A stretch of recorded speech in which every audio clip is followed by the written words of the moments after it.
সমস্ত সাক্ষ্য প্রমাণের উপর ভিত্তি করে অভিযুক্ত মোহিত রক্ষিতকে সমস্ত অভিযোগ থেকে মুক্ত করা হলো। The court is adjourned.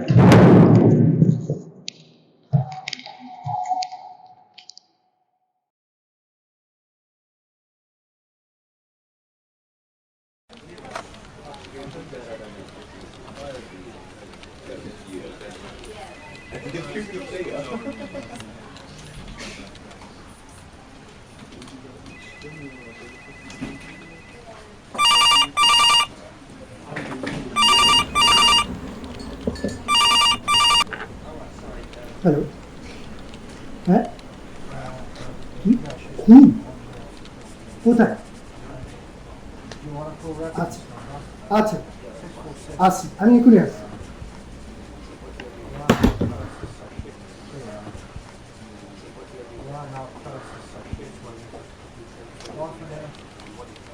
জেলা কোর্টের দায়রা এজলাসে খুনের মামলা শেষ হয়ে গেছে। আসামি বেকসুর খালাস পেয়েছে, মামলার নিষ্পত্তি হয়েছে এবং আসামি সুবিচার পেয়েছে, তাতে সন্দেহ নেই।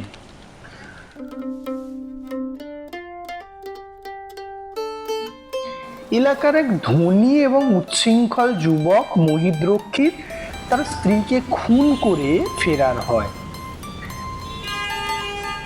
তারপর ধরাও পড়ে যায়। প্রত্যক্ষ প্রমাণ যদিও ছিল না, কেউ তাকে খুন করতেও দেখেনি, কিন্তু জোরালো এভিডেন্স ছিল। কোর্টে মামলা যখন সঙ্গীন হয়ে উঠেছে, মোহিতের বাঁচার আর কোনো উপায় নেই, এমন সময় কালীময় ঘোষ নামক এক ব্যক্তি কোর্টের পক্ষে সাক্ষী দিলেন। পরদিন বিকেলে আন্দাজ 5টার সময় আমি কালীময় বাবুর বাড়ি গিয়ে হাজির হলাম। বেশ পুরানো গোছের একটি দোতলা বাড়ি, পাড়াটা বেশ নিরিবিলি। কালীময়ের বাড়ি খুঁজে পেতে আমার খুব একটা অসুবিধা হলো না।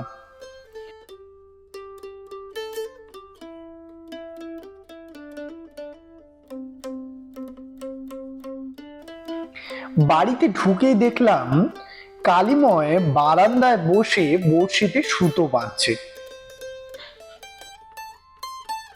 আপনি? নমস্কার, আমি একজন সাংবাদিক। কোর্টে মোহিতের কেসটাতে আমি পুরোটাই ছিলাম, ওখানেই আপনাকে দেখেছিলাম। সব তো ঢুকে বুকে গেছে, আবার কেন? না না, আমি সাংবাদিক হিসাবে আসিনি, নিতান্তই ব্যক্তিগত কৌতূহল মাত্র।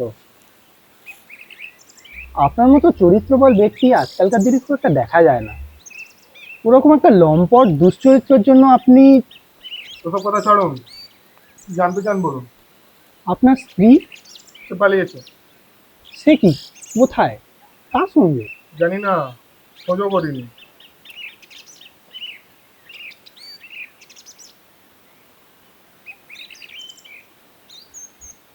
আপনি মাছ ধরতে ভালোবাসেন? হ্যাঁ। রাতে মাছ ধরেন কেন? মজা আছে, কিনেছে। রাতে মাছ ধরে ঢের মজা। রাতে কার্বাইডের আলো জ্বালিয়ে মাছ করলে বেশ মাছ আসে। আজ রাতেও যাবেন নাকি? না, আজ আর যাওয়া হবে না। আপনার বাড়িতে এখন কে কে আছে? কেউ নেই, আমি একা রেঁধে খাচ্ছি।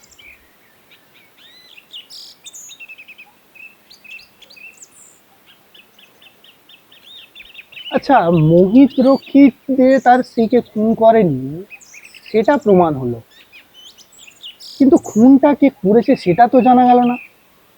আপনি তো বোধহয় আইনের ব্যাপারে কিছুই জানেন না দেখছি। কে খুন করেছে সেটা এই মামলায় না জানা গেলেও চলবে। মোহিত যে খুন করেনি সেটা জানা গেলেই তো হলো। তবু কে খুন করেছে জানাটা দরকার তো। সে ভাবনা পুলিশের।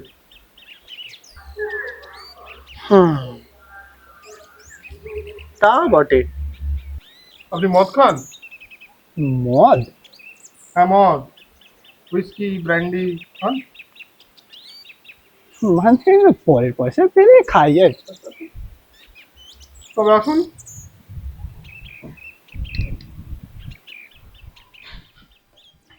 কালীময় আমাকে বাড়ির ভিতরে নিয়ে গেলেন। আসুন। ঘরটা খালি, তাহলে নিচেই একটু বসতে হবে। কালিময়ের মনের মধ্যে অনেক আপনি বসুন, কথা আমি আসছি। জমেছিল। সে রাতে আমরা মুখোমুখি বসে এক বোতল হুইস্কি সাবার করে দিলাম, সেই সাথে তার মুখের বৃত্তান্ত শুনে আর আদালতের ইজহার মিলিয়ে একটা গোটা কাহিনী খাড়া করা যায়।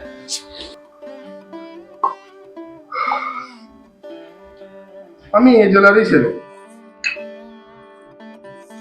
ছোটবেলায় পাড়াগাঁয়ে থাকতাম, তারপর বড় হয়ে শহরে এসে পড়াশোনা করে উকিল হয়েছি।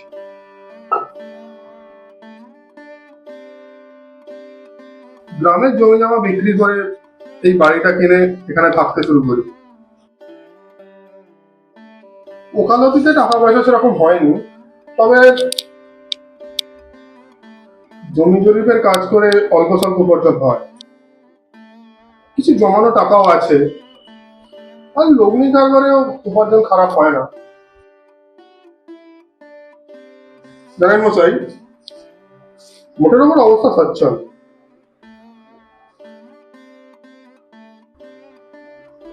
20 বছর এই শহরে আছি, অল্প বিস্তর সবার সাথেই পরিচয় আছে, তবে ঘনিষ্ঠতা কারোর সাথে করিনি। যে মানুষ একধারে উকিল এবং মহাজন, তার সাথে কারোর ঘনিষ্ঠতা বোধহয় সম্ভব নয়। আমার প্রথম পক্ষের স্ত্রী ছিলেন রুবনা। বিবাহিত জীবনের প্রায় 15টা বছর শয্যাগত থাকার পর নিঃসন্তান অবস্থায় স্বর্গে যান। দ্বিতীয় বিয়ে করার ইচ্ছা আমার ছিল না, জানেন।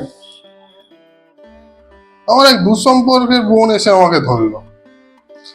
তার স্বামীর নাকি এক দুঃসম্পর্কের বোন আছে, তাকে নাকি উদ্ধার করতে হবে। মেয়েটি অনাথা, তাই দাদার কাছে এসে পড়েছে।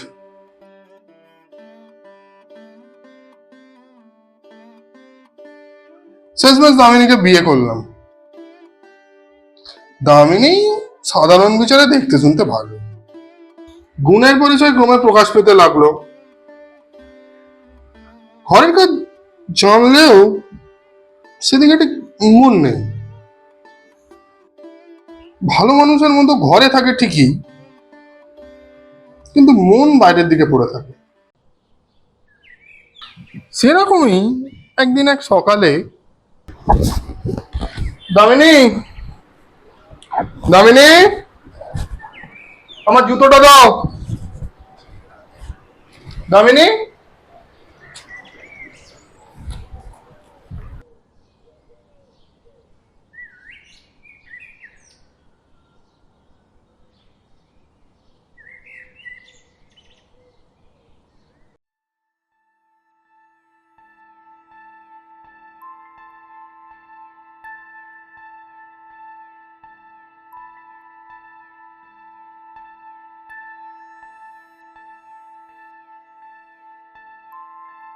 বুঝলাম দামিনী অত্যন্ত স্বার্থপর। সে অন্যের কথা ভাবেই না।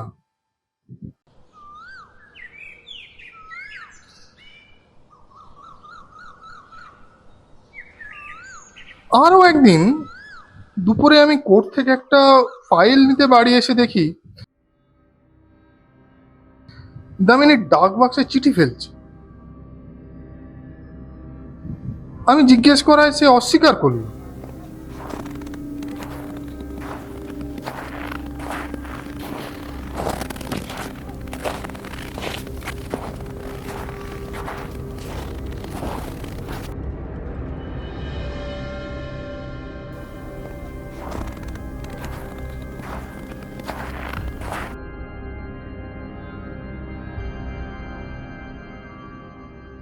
আজ দুপুরে ঘুমাওনি দেখছি, কাকে চিঠি লিখলে?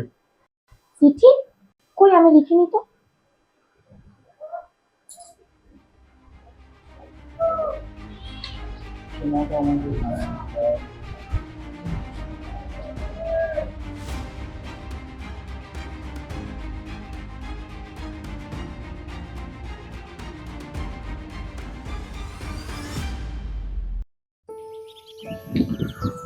একদিন সকালে আমি বারান্দায় বসে কোর্টের কিছু কাজ করছি, হঠাৎ দেখি দামিনীর ভগ্নিপতি এসে হাজির। আরে কেমন আছো রায়া? তা হঠাৎ এতদিন পর? এদিকেই একটা কাজে এসেছিলাম, তাই ভাবলাম ঘুরে যাই একবার। তা বেশ, এসো ভাইয়া, ভিতরে এসো।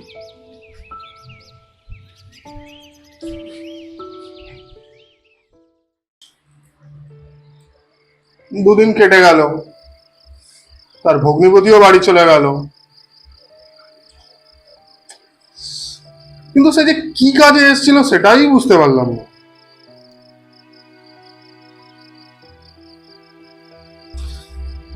আমার সামনে তারা এমন সংকুচিত হয়ে থাকতো কেন? কোথাও তো কিছু একটা গলদ আছে। এভাবে মাঝে মধ্যে আসতো, দু একদিন থাকতো, আবার চলে যেত। তাহলে আসি তবে। ও আচ্ছা, হ্যাঁ আসো।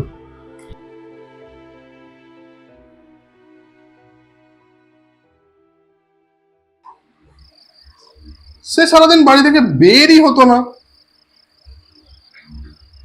লোকটি দামিনীর ভগ্নিপতি, অথচ তাদের সম্পর্কটা কেমন যেন স্বাভাবিক নয়। প্রায় প্রতিদিন সন্ধ্যায় আমি চৌধুরীদের পুকুরে মাছ ধরতে যাই। জমি জরিপের কাজ পড়লে দু একটা দিন অবশ্য বাইরে যেতে হয়। দামিনী সে সময়টা বাড়িতে একাই থাকে। ওর অবশ্য বাড়িতে একা থাকতে কোনো আপত্তিই নেই।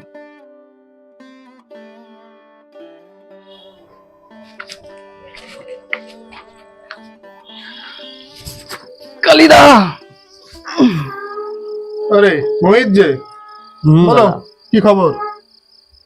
সবই তো জানেন, কিছু টাকার দরকার ছিল। তা কত লাগবে আজ? জানেনই তো, এক কাজ করি, ওই ঘড়িটা বন্ধক রেখে আপাতত 100 টাকা দিন। আচ্ছা,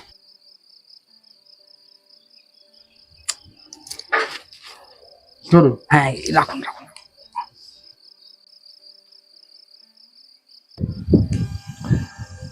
এভাবেই কাটছিল দিনগুলো।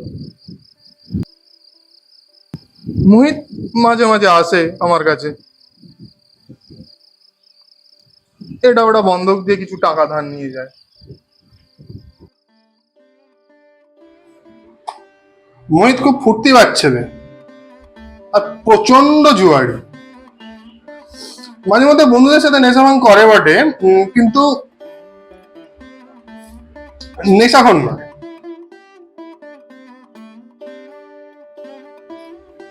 প্রকাশ্যে কোনো চরিত্র দোষ নেই, কারণ ঘরে খান্ডার বউ। বাড়িতে যে আরেকজন আছে সারাদিন কাজ করে, তার কোনো খেয়াল আছে? কখন খাচ্ছি কখন ঘুমাচ্ছি কোনো হুঁশ নেই। আমি এলাম। বাড়িতে মন বসে না, এত রাত হয়ে গেল, এই বেরোলো, কখন যে বাড়ি ফিরবে তার কোনো ঠিক ঠিকানা নেই।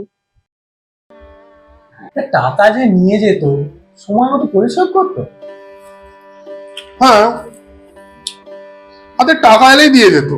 ওর বাবা ওর জন্য অনেক সম্পত্তি রেখে গেছে। কালীবাবু কেমন আছেন? ও মোহিত, বলো কি ব্যাপার? হ্যাঁ, ওই আপনার কাছে এসেছিলাম একটু। ও বসো। হ্যাঁ।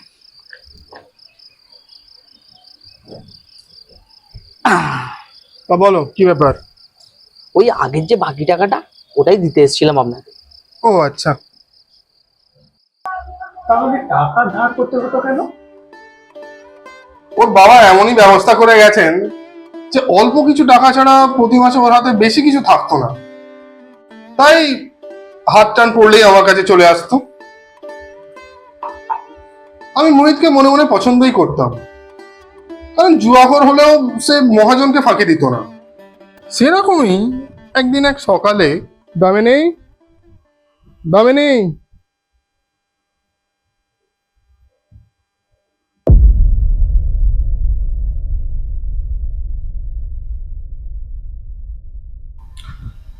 সেদিন থেকেই মনে সন্দেহটা আমার আরো জোরালো হলো।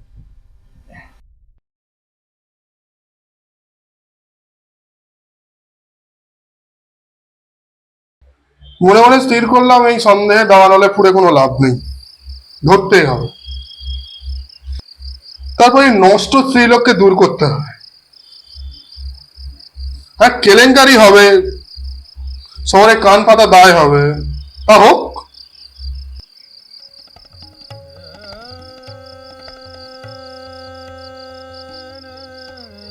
সেদিন যথারীতি কাজকর্ম সেরে বাড়ি এসে মাছ ধরতে যাওয়ার সিদ্ধান্ত নিলাম। হাত মুখ ধুয়ে খেতে বসে দামিনীকে বললাম,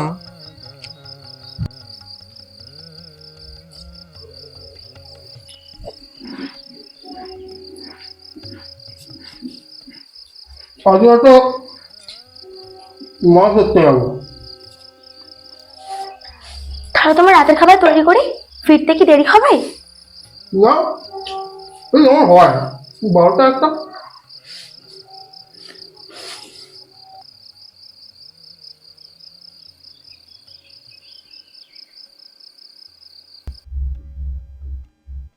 রাত্রি আন্দাজ 8টা 9টা নাগাদ আমি বের হলাম।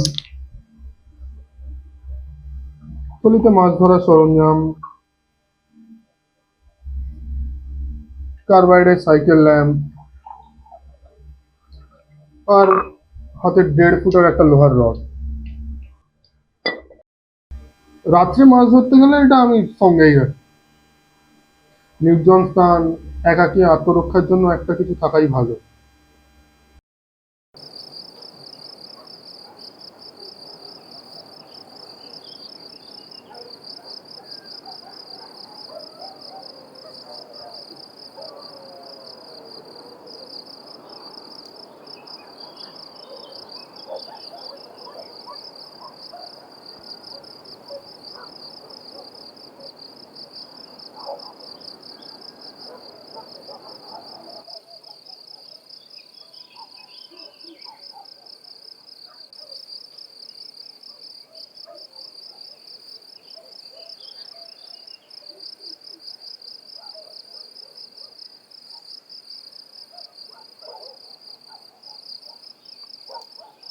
আরে কালিমাই বাবু যে, ও মোহিত, বলো কি ব্যাপার? এই আপনার কাছে একটু এসেছিলাম। কেন? ওই 100 টাকা লাগতো। ও, আজ তো আর হবে না, এবং কাল সকালে এসো। আচ্ছা ঠিক আছে, তাহলে কাল সকালেই আমি আসছি। তা কোথায় চললেন? নিশ্চয়ই চৌধুরীদের পুকুরে মাছ ধরতে। হ্যাঁ, ওই ওই আর কি। ভালোই আছেন। ঠিক আছে ঠিক আছে, চলি, কালে আসবো।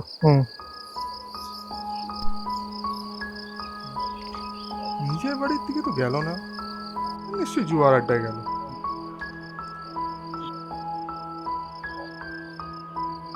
বাড়িতে মন বসে না, সারাদিন শুধু জুয়া আর জুয়া। বাবা যা রেখে গেছে সব শেষ করে তাই শান্তি পাবে। একদিন দেখবে ওই বাড়ি ঘর সব বিক্রি করে দেবে শুধু ওই জুয়ার নেশায়।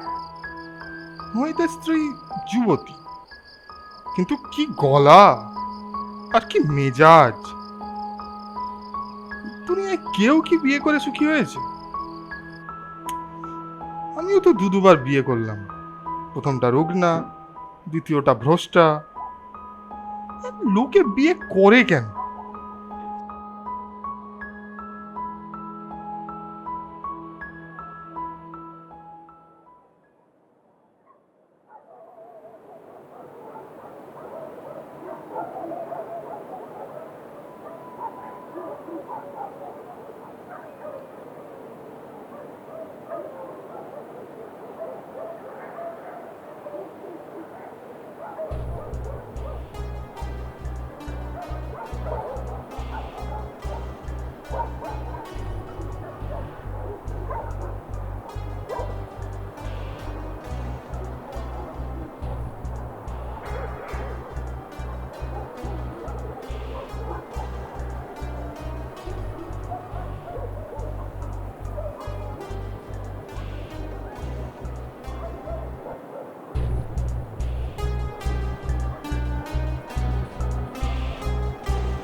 এই যে মশাই, তুমি যে রোজ রাতে এভাবে আসো, কালীবাবু জানতে পারলে কি হবে জানো? কি হবে? মোহিত রক্ষিত ভদ্রলোকের ছেলে, প্রাণ গেলেও ভদ্র মহিলার কোনো কলঙ্কের দাগ লাগতে দেবে না। মোহিত রক্ষিত?